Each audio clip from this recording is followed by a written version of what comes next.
Welcome back to మనం TV. నేను మీ పవన్ బెస్వాడ్. పహల్గాం ఉగ్రదాడి నేపథ్యంలో భారత్ సింధు జలాల ఒప్పందాన్ని సస్పెండ్ చేస్తూ నిర్ణయం తీసుకున్న సంగతి తెలిసిందే. అయితే ఈ విషయంపై పాకిస్తాన్ మంత్రి ఆయిస్ లెఘారీ సంచలన వ్యాఖ్యలు చేశారు. సింధు నది జలాల్లో ప్రతి నీటి చుక్క పాకిస్తాన్దేనంటూ వ్యాఖ్యానించారు. అయితే సింధు నది జలాల ఒప్పందం అమలును నిలిపివేస్తూ ఈ భారత్ తీసుకున్న నిర్ణయం పిరికి పంద చట్ట విరుద్ధమైన చర్య అని కొట్టిపారేస్తున్నారు. ఈ హక్కును మేం చట్టపరంగా, రాజకీయంగా, అంతర్జాతీయంగా పూర్తి శక్తితో కాపాడుకుంటాం. ప్రపంచ బ్యాంకు వంటి అంతర్జాతీయ సంస్థలు మధ్యవర్తిగా ఉన్న ఈ ఒప్పందం నుంచి ఏకపక్షంగా వైదొలిగే అవకాశం లేదని, ఈ చర్యతో నీటి యుద్ధానికి తెరతీస్తున్నారు అని పాకిస్తాన్ మంత్రి అవాయిస్ లెఘారీ వ్యాఖ్యలు చేయడం జరిగింది. అయితే ఈ ఒప్పందం ప్రకారం సింధు నది జలాల్లో భారత్ 20%, పాకిస్తాన్ 80% వినియోగించుకోవాలి. ఆనాటి ఒప్పందం ప్రకారం సింధు, జీలం, చీనాబ్ జలాలు ఎలాంటి అవాంతరం లేకుండా పాక్లో ప్రవహించడానికి భారత్ వీలు కల్పించాల్సింది. కానీ పశ్చిమ నదుల నీటి వినియోగంపై పూర్తి నిషేధం లేదు. అయితే మౌలిక పరిస్థితుల్లో వచ్చిన మార్పుల ఆధారంగా నదీ జల పంపకం ఒప్పందాల్ని రద్దు చేసుకోవచ్చు అని అంతర్జాతీయ ఒప్పందాలకు సంబంధించిన వియన్నా ఒడంబడికలోని 62వ అధికరణం పేర్కొంటోంది. కానీ పాక్ దుశ్చర్యలకు బుద్ధి చెప్పాలంటే కఠిన నిర్ణయాలు తప్పవని కేంద్రం భావిస్తున్నట్లు తెలుస్తోంది. ఒకవేళ ఇదే గనక జరిగితే పాకిస్తాన్లోని పంజాబ్, సింధు ప్రావిన్సులు ఎడారిగా మారే అవకాశం ఉంది. ఎందుకంటే పాకిస్తాన్లోని వ్యవసాయ భూముల్లో 80% భూములకు సింధు జలాలే కీలక ఆధారం. ఈ రెండు ప్రావిన్స్లలో వ్యవసాయ రంగానికి సింధు నది జలాల నుంచి 93% సాగునీళ్లు అందుతున్నాయి.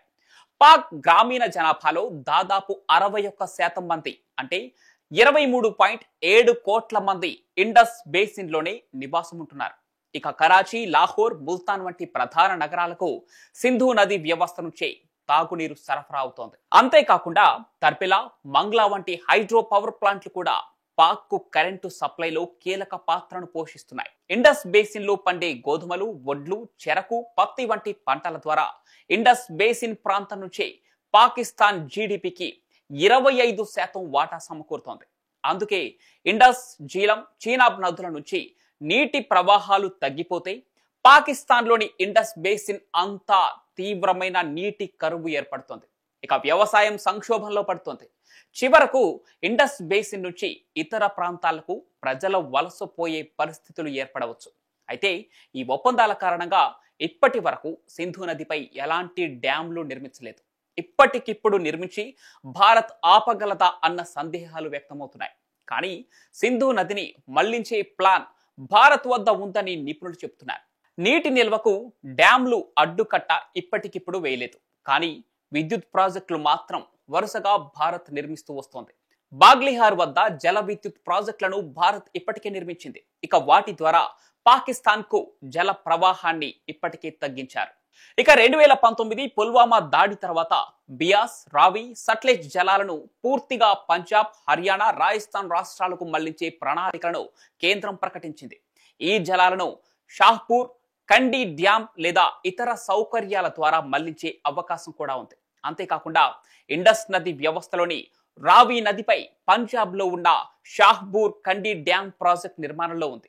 అయితే ఈ ఒప్పందాల కారణంగా ఆ ప్రాజెక్టును భారత్ ఇంకా పూర్తి చేయలేదు.